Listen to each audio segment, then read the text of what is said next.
Students, आज हमारा income tax definition के ऊपर लेक्चर नंबर 26 है। आज के लेक्चर के अंदर हमने दो इम्पोर्टेंट डेफिनेशन जो है वो डिस्कस करेंगे, एक टोटल इनकम और दूसरी टर्नओवर। टोटल इनकम से मुराद इनकम टैक्स में क्या है और टर्नओवर से मुराद क्या है, ये दोनों आज के लेक्चर के अंदर हम अंडरस्टैंड करेंगे। Income tax section, income tax ordinance के कौन कौन से सेक्शंस जो है वो इनको डील करते हैं, उसको हम तफसीली जो है वो आज के लेक्चर में हम स्टडी करेंगे। अपने लेक्चर को शुरू करने से पहले हमेशा की तरह आपसे एक बात जो हम करते आ रहे हैं वो ये कि जो भी हमारे इस चैनल पर पहली दफ़ा आ रहे हैं वो इस चैनल को लाजमी सब्सक्राइब करें और बेल आइकन को प्रेस करें ताकि इस तरह के आपको एजुकेशनल लेक्चर जो है वो बाकायदगी से मिलते रहें। चलते हैं जी, हम अपने लेक्चर का आगाज़ करते हैं। सबसे पहले डेफिनेशन जो आज हमने स्टडी करनी है वो है total income, section 2 sub section 69। Total income, income tax ordinance 2001 के मुताबिक टोटल इनकम से मुराद जो है वो बेसिकली यहाँ पर हम जो स्टडी करेंगे वो total income of salaried person होगी। हम यहाँ पर जो टोटल इनकम की बात इस डेफिनेशन के अंदर कर रहे हैं तो हम ये कहेंगे कि सैलरीड पर्सन की जो टोटल इनकम है वो किन किन हेड्स के ऊपर जो है वो कंसिस्ट करती है, मुश्तमिल होती है। तो वो हेड्स जो है वो बेसिकली जब उनको टोटल किया जाएगा तो वो उसकी टोटल इनकम कहलाती है। अब यहाँ पर सेक्शन के अंदर जो उसकी डेफिनेशन है वो कुछ यूँ है कि total income is the total income as defined in section 10।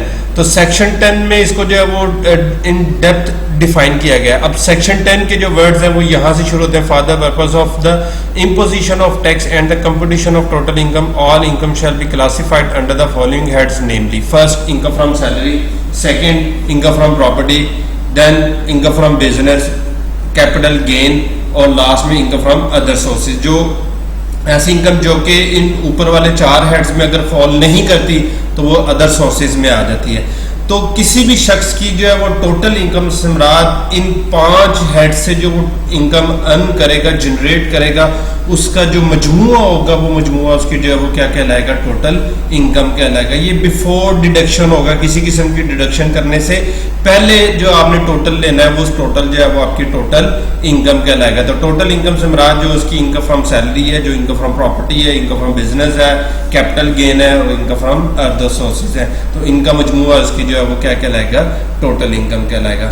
अब इनको हम इन डेप्थ जब हम न्यूमेरिकल स्टडी करेंगे तो उसमें हम बेसिकली इनको डिटेल में स्टडी करेंगे कि सैलरी के अंदर कौन सी चीज़ें आती हैं, प्रॉपर्टी के अंदर, बिजनेस के अंदर, कैपिटल गेन और अदर सोर्सेज।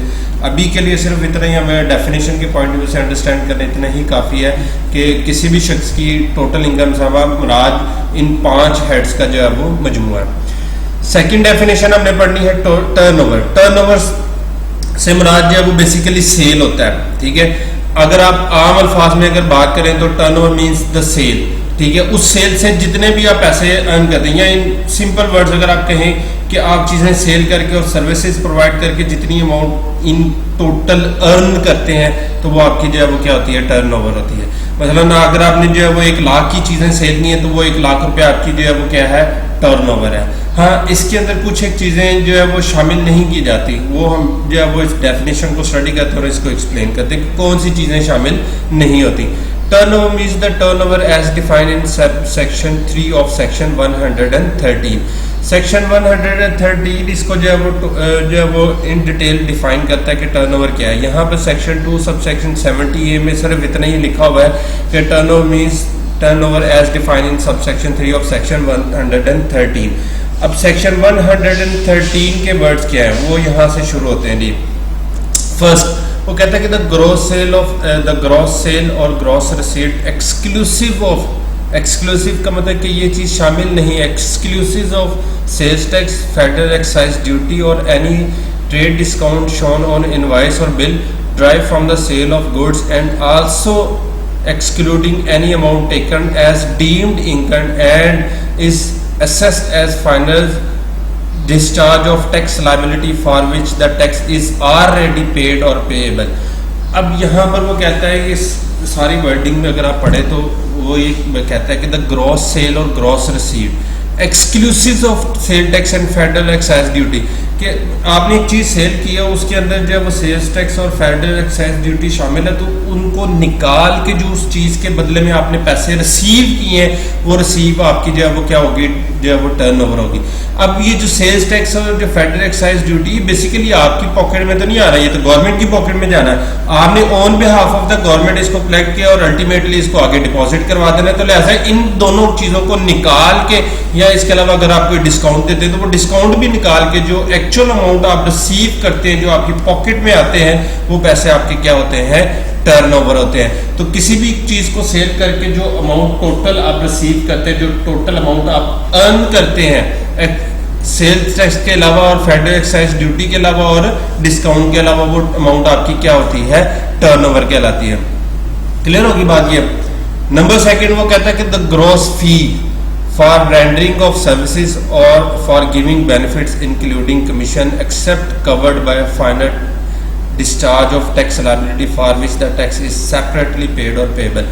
अच्छा, ये वो कहता है कि कोई सी भी किस्म की जो ग्रॉस फीस है जो आप रिसीव करते हैं फॉर प्रोवाइडिंग सर्विसेज, ठीक है जी, जैसे टीचर हैं, डॉक्टर्स हैं, लॉयर्स हैं, वो अपनी सर्विसेज देते हैं, तो उस सर्विसेज के अगेंस्ट वो जो अमाउंट रिसीव करते हैं, वो जो टोटल अमाउंट उनको मिलती है, वो बेसिकली क्या होती है, उनकी जो है वो टर्नओवर होती है। बेसिक सर्विसेज वो सेल करके अमाउंट अर्न करें।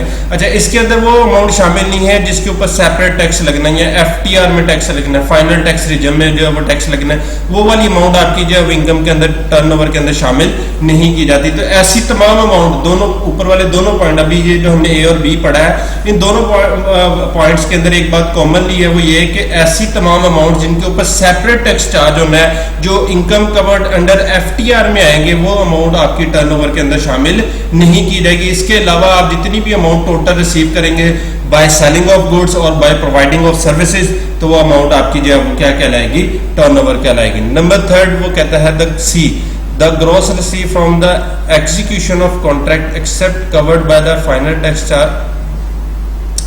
discharge of tax liability for which the tax is separately paid or payable।